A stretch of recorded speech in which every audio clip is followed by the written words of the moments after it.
السلام علیکم۔ حیدرآباد میں بہت ہی دل خراش واقعہ پیش آیا ہے۔ ایک اسکول گوئنگ بچی نے اسکول کی عمارت سے چھلانگ لگا کے اپنی جان دے دی ہے۔ بچی کا والدین کے نام خط بھی سامنے آ رہا ہے۔ اگر خط کی لائنز کو پڑھا جائے تو خط کا کانٹینٹ بتا رہا ہے کہ بچی اپنے والدین سے ناراض تھی، یا پھر یوں بھی کہہ سکتے ہیں کہ اس کے والدین دو بہنوں کو جو ہے ایکولی ٹریٹ نہیں کر رہے تھے۔ اس طرح کے واقعات جب رونما ہوتے ہیں تو کہیں نہ کہیں سب سے زیادہ قصور ہم والدین کا ہی ہوتا ہے۔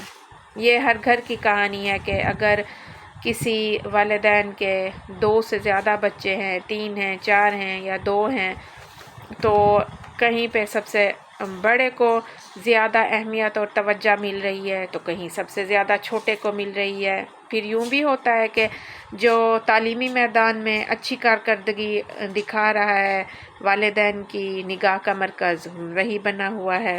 پھر بیٹا اور بیٹی کا فرق بھی ہمارے معاشرے کا بہت بڑا جو ہے فیکٹ ہے، وہ اس کو بھی نہیں جھٹلایا جا سکتا۔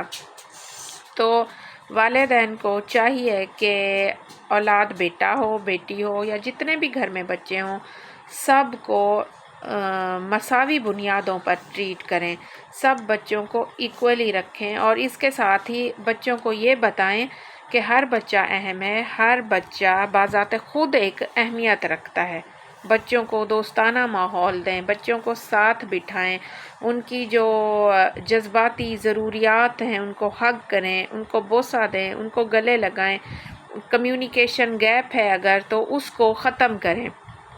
بچہ اگر کہیں یہ محسوس کر رہا ہے کہ والدین اس کی چھوٹی بہن بھائی کو زیادہ توجہ دے رہے ہیں تو بچے کو سمجھائیں کہ وہ کیونکہ چھوٹا ہے اور اپنے کام کرنے کے قابل نہیں ہے، اس وجہ سے اسے زیادہ ٹائم اور زیادہ توجہ مل رہی ہے۔ آپ بچوں سے جتنا زیادہ کمیونیکیٹ کریں گے، انہیں سمجھائیں گے، وہ اتنا آپ سے اٹیچ ہوں گے اور ان کی جیلسی ختم ہوگی۔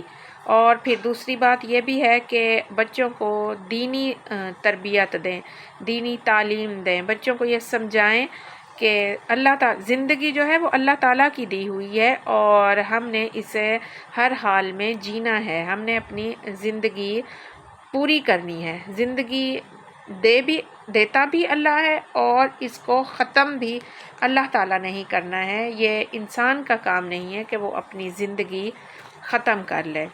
اگر بچی کے ذہن میں کہیں یہ کانسیپٹ ہوتا یا ہم اپنے بچوں کے دماغ میں، ان کی سوچ میں یہ بات ڈالیں کہ خودکشی کرنا حرام ہے یا اس طرح کا کوئی کام کرنا حرام ہے، تو بچے ایک بار اس راہ پر جانے سے پہلے سوچیں گے ضرور۔ بچوں کو دینی تربیت دیں، دینی تعلیم دیں۔ اب ہم یہ کہتے ہیں کہ بچوں پہ امپوز کر دیتے ہیں کہ ڈاکٹر بننا ہے، انجینئر بننا ہے، پائلٹ بننا ہے۔ ہم بچوں کو وہ تعلیم دیتے ہیں جس میدان میں جا کے وہ زیادہ سے زیادہ پیسے کما سکیں۔ اگر ہم 15 سال 20 سال پہلے جائیں تو تعلیم کے ساتھ ایک تربیت کا لفظ لگتا ہوتا تھا، اب صرف تعلیم رہ گئی ہے اور تربیت نکل گئی ہے، اور وہ تربیت دینی تربیت بھی تھی، اخلاقی تربیت بھی تھی اور معاشرتی تربیت بھی تھی۔ اگر بچوں کو ان کے بہن بھائی، ان کے کزنز، ان کے کلاس فیلوز کے ساتھ شیئرنگ سکھائی جائے، ان کے ساتھ دوستانہ ماحول سکھایا جائے، ان کے ساتھ وقت گزارنا سکھایا جائے، تو بچوں میں اس طرح کی جیلسی اور اس طرح کے خیالات کہ اسے زیادہ توجہ مل رہی ہے، مجھے نہیں مل رہی، اس کو زیادہ چاہا جا رہا ہے، مجھے نہیں چاہا جا رہا، وہ کم ہو سکتے ہیں۔ ہر بچہ اپنی ذات میں ایک مکمل انسان ہے اور ہم نے اپنے بچوں کو یہی سمجھانا ہے۔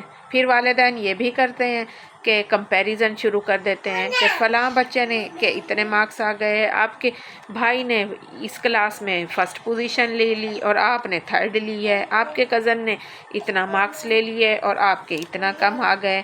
تو یہ چیز بھی بچوں کی پرسنالٹی کو بہت ڈیمیج کرتی ہے۔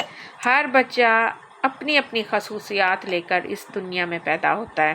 کوئی بچہ حساس ہے تو ہم نے اس کو ویسے ڈیل کرنا ہے، کوئی بچہ احساس کمتری کا شکار ہو گیا ہے کسی وجہ سے تو ہم نے اس کو ویسے ڈیل کرنا ہے۔ بچوں کو ایکویلٹی اور ایکویٹی کا فرق سمجھانا ہوگا ہمیں، بچوں کو یہ بتانا ہوگا کہ والدین کے لیے ہر بچہ برابر ہے، تبھی جا کے ہم اچھے والدین بن سکتے ہیں۔ Thank you so much.